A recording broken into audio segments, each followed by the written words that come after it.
Nick rushes into Brooke's penthouse apartment just as the flames engulf the balcony, the smell of charred wood and leaking propane stinging his nostrils. He spots Brooke trapped behind the collapsing wrought iron railing, her long hair singed at the tips, terror frozen in her blue eyes. Without hesitation, Nick hauls a heavy floor lamp off its stand and smashes the sliding glass door, shards of tempered glass tinkling like deadly raindrops around his boots. He yanks Brooke into his arms just as the balcony gives way, and they tumble onto the carpet below in a shower of sparks and embers. Brooke coughs violently, choking on smoke, but Nick's strong arms cradle her, pressing a handkerchief to her mouth and guiding her toward the exit. Together they sprint down the stairwell, his heart hammering like a war drum, hers beating against his chest like a fragile bird desperate to fly free of its cage until they burst into the safety of the night air. The fire brigade's sirens wail in the distance, but in that moment, Nick carries Brooke into the arms of paramedics who whisk her away for treatment, her trembling hand clutching his as if he were her lifeline. Only when the ambulance doors close does he allow himself to release the breath he didn't know he'd been holding, sweat mingling with ash on his brow, gratitude and something deeper vibrating through his veins. In the weeks that follow, whispers swirl around Forrester Creations.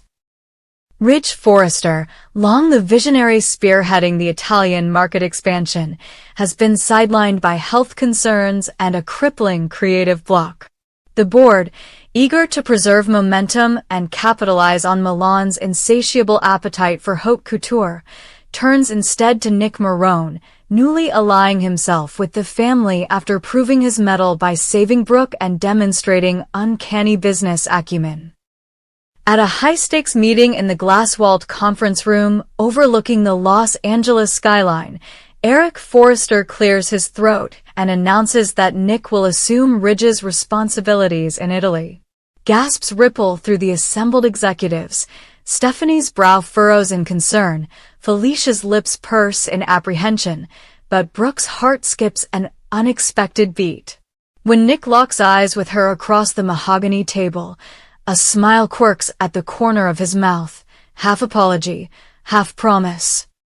And in that instant, Brooke feels a spark she thought had flickered out long ago. They jet to Milan together, the vibrancy of the city's sun-drenched piazzas and the intoxicating aroma of espresso in the air reinvigorating Brooke's spirits even as memories of her shared past with Ridge pull at her heart. Nick throws himself into the project, guiding designers through the labyrinthine corridors of the historic palazzo, charming Italian investors with his easy confidence, sketching ideas on napkins in dimly lit trattorias during late-night strategy sessions. Brooke finds herself by his side more often than not, reviewing mood boards in a cafe near the Duomo, sharing a simple plate of risotto after grueling presentations, laughing over clinking glasses of Barolo at midnight. Their professional collaboration blooms into something electric, a hand lingering on a shoulder as they pore over fabric swatches, a stolen glance across the table that sends a shiver through her blouse, the warmth of his laugh echoing in her chest like a beacon. When Nick brushes a stray lock of hair from her face as she bends over a drawing, the world contracts to the space between his fingertips and her skin, and Brooke feels the old ache of forbidden longing pulse through her veins once more. Back in Los Angeles, Ridge watches Brooke's feature on the Italian expansion, her voice smooth, her smile radiant, and the sight twists his insides with envy. He finds Taylor in the design studio, her eyes red-rimmed from the late-night call they'd shared, and demands to know why Brooke is always at Nick's side. Taylor's brow furrows as she reviews the glossy video of Brooke and Nick strolling through a Milanese courtyard, arms brushing, heads inclined toward each other in intimate conversation. "I don't like the way she looks at him," Ridge snarls, pounding a fist on the drafting table. Taylor places a gentle hand on his arm, trying to soothe him, but the tremor in his voice betrays a raw, vulnerable fear, the fear that he is losing Brooke to the man whose actions saved her life. Taylor's heart clenches as she watches Ridge pace the studio in his rumpled white shirt and worn jeans, her husband, yet so achingly different from the romantic partner she once knew. She realizes, with a pang of guilt, that their recent reunion has been built on compromise and convenience rather than the fierce passion that once bound them. Now, that facade cracks under the pressure of Ridge's jealousy, and Taylor wonders if their marriage can withstand the resurgence of the love triangle that has always haunted their lives. Meanwhile in Milan, Brooke and Nick finalize the launch event at the Galleria Vittorio Emanuele, transforming the Grand Arcade into an immersive wonderland of textiles and lights. The night before the show, they stand on a balcony overlooking the bustling shopping arcade, the golden glow of street lamps illuminating their faces. Nick turns to Brooke, his expression earnest.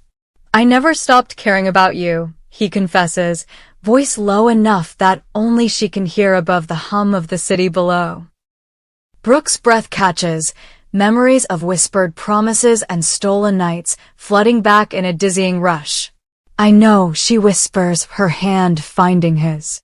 "But what about Ridge?" she asks, the weight of her loyalty and the pull of her heart tearing her in two.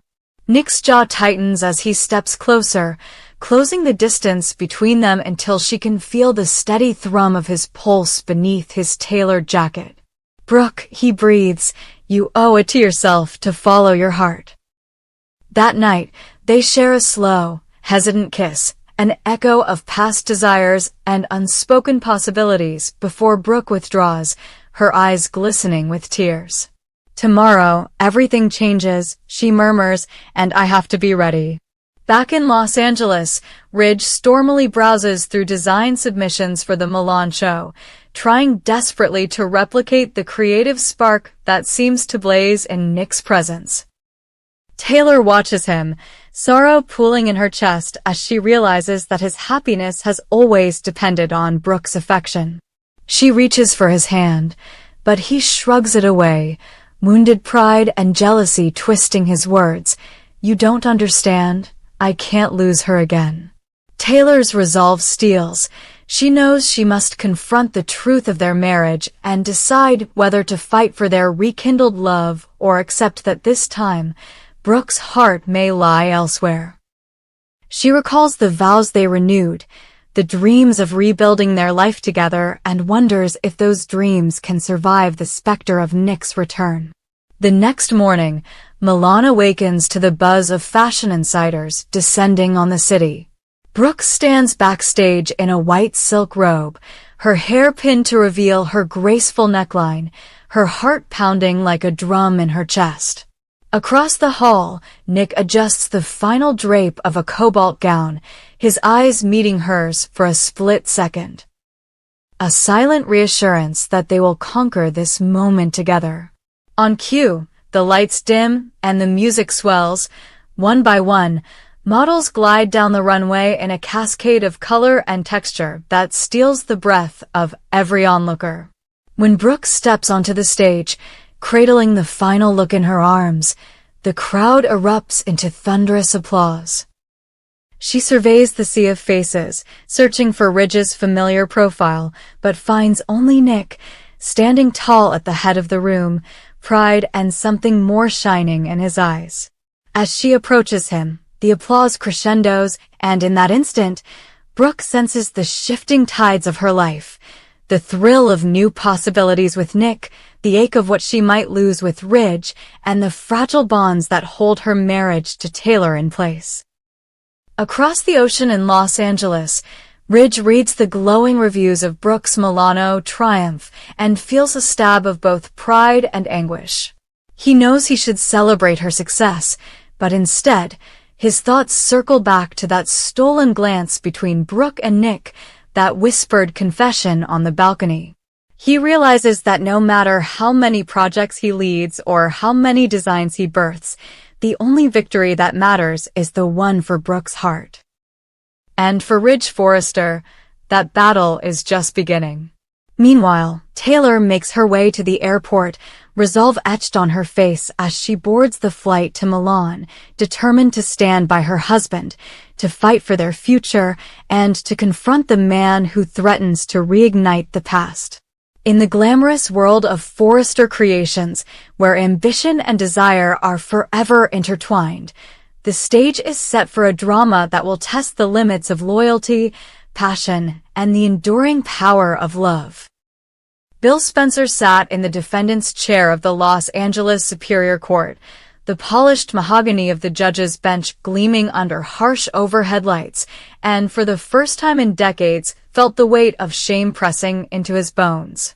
He had always believed that money could solve any problem, pay the ransom, underwrite the merger, push through a hostile takeover, or, in this case, help a young mother rebuild her shattered life.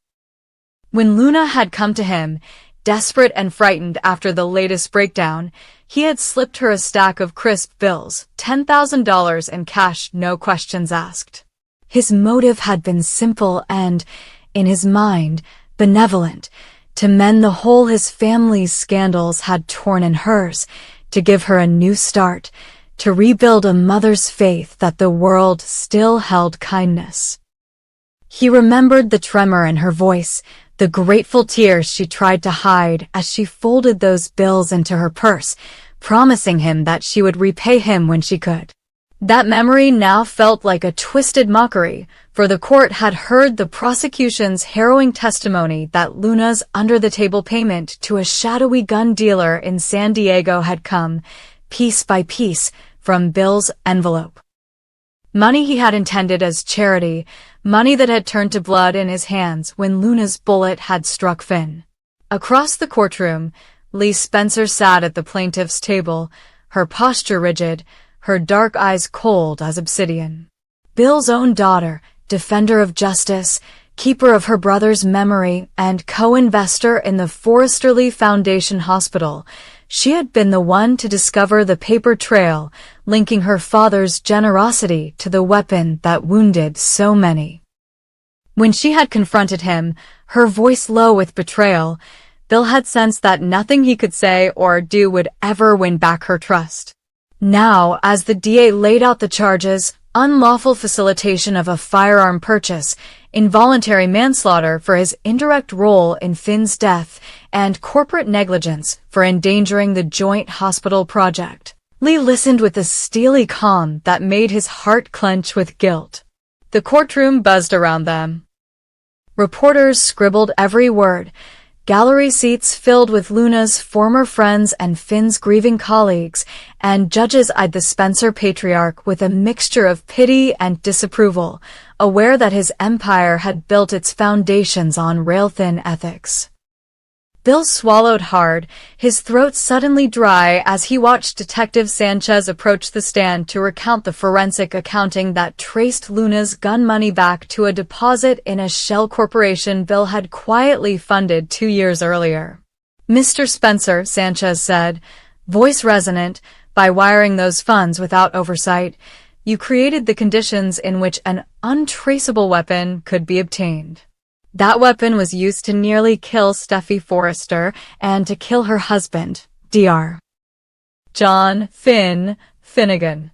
Lee's shoulders stiffened at every mention of Finn's name, recalling the hospital corridors where her father had once walked in triumph the day the Forrester Foundation opened its doors to serve the underserved. Now, her father's legacy hung in the balance, while the hospital's staff wondered if the venture would survive the scandal. When Lee took the stand, her testimony cut through the stale courtroom air like a scalpel. She spoke quietly but with unwavering conviction, detailing how the Spencer Goodwill Fund, her father's pet project to buffer the family's bad press, had lacked the rigorous oversight required for charitable distributions. "My father thought he was helping Luna," Lee said, voice measured but edged with sorrow. "He didn't consider that cash handed off with no documentation could be diverted to criminal ends. Because of that oversight, my father's money bought a weapon that destroyed lives." Her gaze flicked to Bill, and in that frozen moment, He felt the full force of her disappointment and the irreversible chasm his actions had carved between them. The judge nodded gravely, calling a recess as murmurs rippled through the packed courtroom. In the hallway, Bill met Lee's eyes across the polished terrazzo floor, the tension between them crackling like electricity. He tried to speak, but the words caught in his throat. Lee folded her arms, her expression a mask of stoic resolve. "You put the hospital at risk," she said, voice low enough that only he could hear. "Our donors are pulling out. Patients are asking if they can still trust us.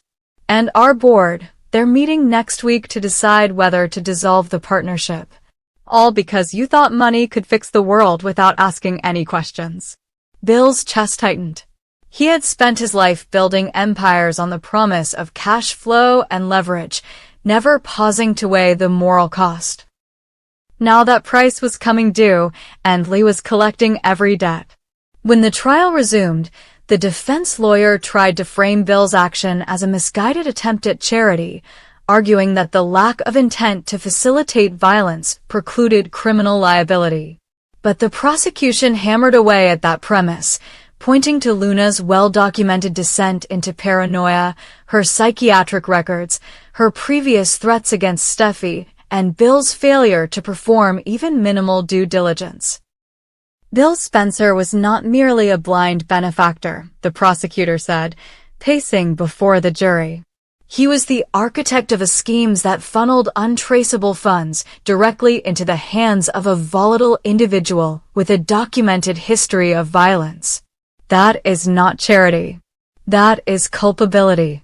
Lee sat back, arms folded, as the jurors exchanged grim nods, the weight of their task reflected in their furrowed brows. Outside the courthouse, the media frenzy had reached fever pitch. News vans lined the curb, cameras trained on the Spencer entrance, and banners proclaiming Bill Spencer, villain or victim, fluttered in the breeze. In the tense hours between testimony and jury deliberation, rumors spread that the hospital's board would issue an emergency vote of no confidence in Bill and Lee's joint leadership, fearing that the public relations disaster would drain donations and patient referrals. In hushed conversations, hospital administrators spoke of contingency plans. Transfer agreements with rival health systems, liquidation of co-branded assets, even a stealth takeover by an overseas conglomerate if the Spencer name became too toxic.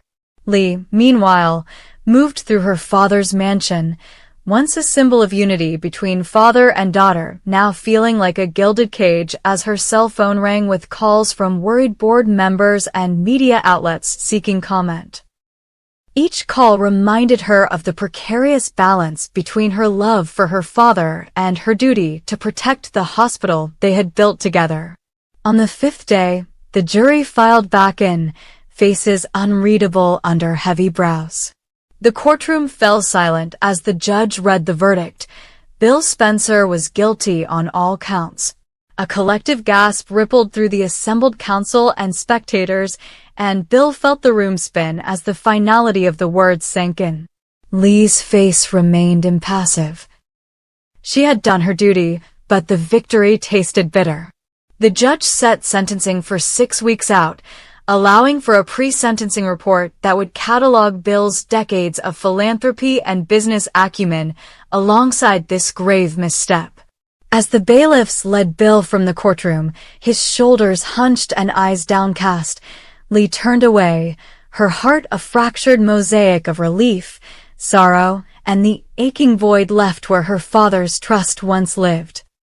In the days that followed, the Forresterly Foundation Hospital teetered on the brink. Key donors suspended their pledges, board members resigned in droves, and rival hospital systems pounced on the chaos, courting the foundation's top surgeons with promises of stability and growth. Lee worked around the clock, drafting emergency press releases, convening crisis meetings, and offering her resignation to the board to preserve the hospital's reputation. But as executives heard her unyielding commitment and saw her willingness to shoulder the burden of scandal, they rallied behind her, convinced that her moral clarity and transparent leadership could salvage the enterprise. In a tense vote held in the gilded boardroom of the Helix Tower, the board voted to retain the Spencerly partnership, on the condition that Lee assume full operational control, with her father relegated to an honorary founder status until he served any sentence ordered by the court. Lee agreed, knowing that the hospital's survival demanded the severing of her father's direct influence. Bill, meanwhile, retreated into a world of closed doors and hushed regrets. His legacy had been built on raw ambition and unbridled generosity. Now it lay in shards at his feet. As he awaited sentencing, he penned letters to Finn's widow, Steffi, and to his own daughter, Lee, offering apologies and accepting responsibility for the pain he had caused.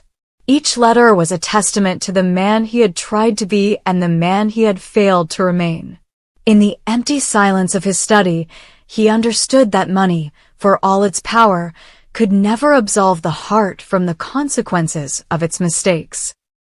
And so, as Venice's canals glittered in the sun and Milan's catwalks shone with new designs, in Los Angeles the Spencerly Foundation Hospital steadied itself on Lee's resolute leadership, wearing its scars like badges of survival.